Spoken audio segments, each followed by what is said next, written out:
our first and last episode of Coffee Talk. I was very happy to be welcomed by both Peter and Father Cruzy a couple months ago.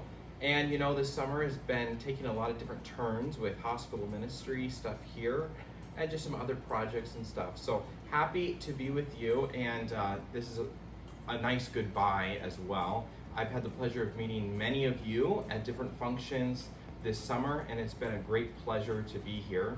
Now remember, I wasn't like the next Peter, right, because I was at the hospital and doing a bunch of other ministries, but it was a great pleasure to meet many of you this summer. And I know some of you guys have been gone on vacations and trips and stuff as well, so haven't had the pleasure of meeting everybody, but it's been a great pleasure to meet all those who were here this summer.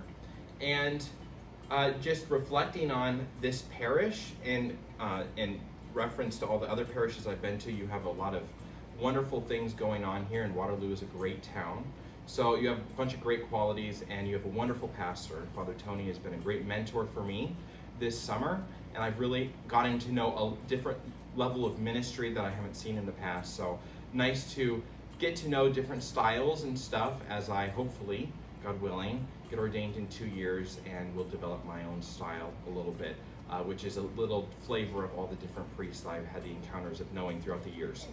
And, you know, in reflecting upon this parish, you know, you guys are about 70 years old, and now you have your first vocation with Matt. And I think as we continue to pray for him and more vocations to the Archdiocese of Dubuque, you know, hopefully Matt will be your first ordained priest from this parish. And I hope that happens, and you guys have a wonderful first Mass in 7 or 8 years for Matt. So continue to pray for him.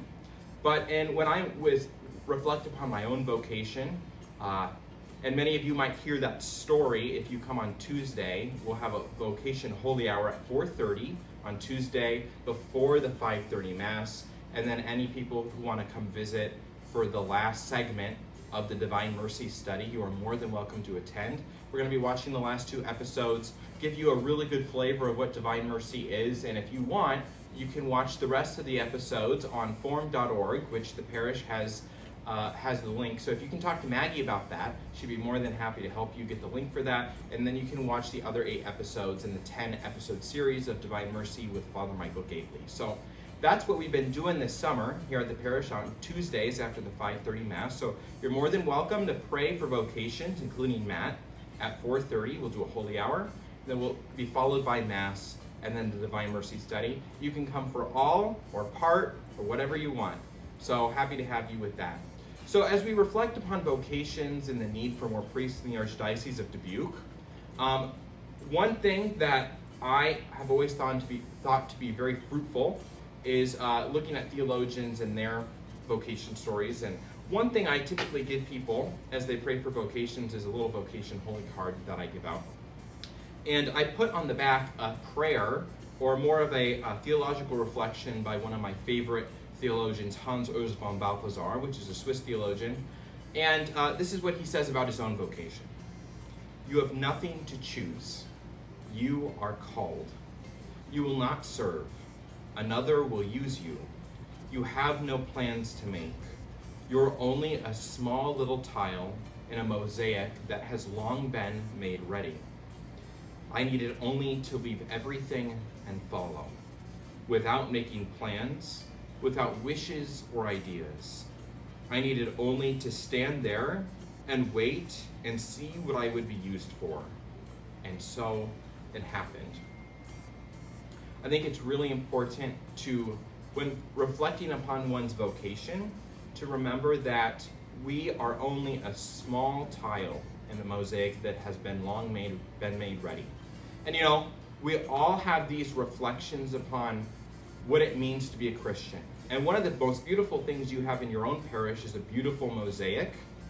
And, you know, I think it's really beautiful to see that mosaic and all the little pieces, and all those little pieces that come into this big visionary picture. And it comes into the vision and the picture of Jesus. And as we reflect upon Christ and the mosaic within your church, we can see that we, as participants in the mystical body of Christ, make up his body within the community that is the church. And that's so beautifully reflected within your own parish. And, you know, continue to reflect on those moments in which you have seen your life being completely reflected by Christ. And that when we look at the trajectory of our own life, that we see that it has been made fruitful, and it is a beautiful composition in the Lord's plan. And as we reflect upon that within each other's lives, and as we reflect upon our own lives, including myself, seeing the trajectory in which Christ has done things, which he has called me to where I'm currently at in my life, and which he's done the same for you, to always look back at one's history and to see what the Lord has done, and that will give us an impetus and a hope for the future that is to come, and the fullness of what Christ is asking for us to do. I think when we look at what the Lord has already done, we can see that fruit, and it gives us a foretaste of what the heavenly banquet might be like.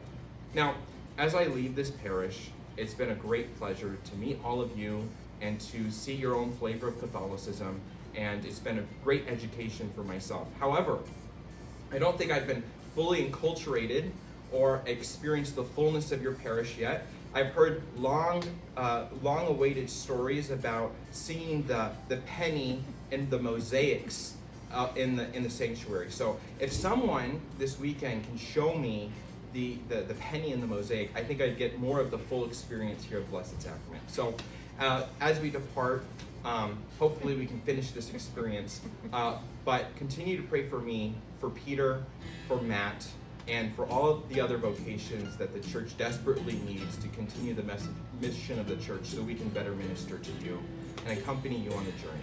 So thank you very much. You're in my prayers. God bless.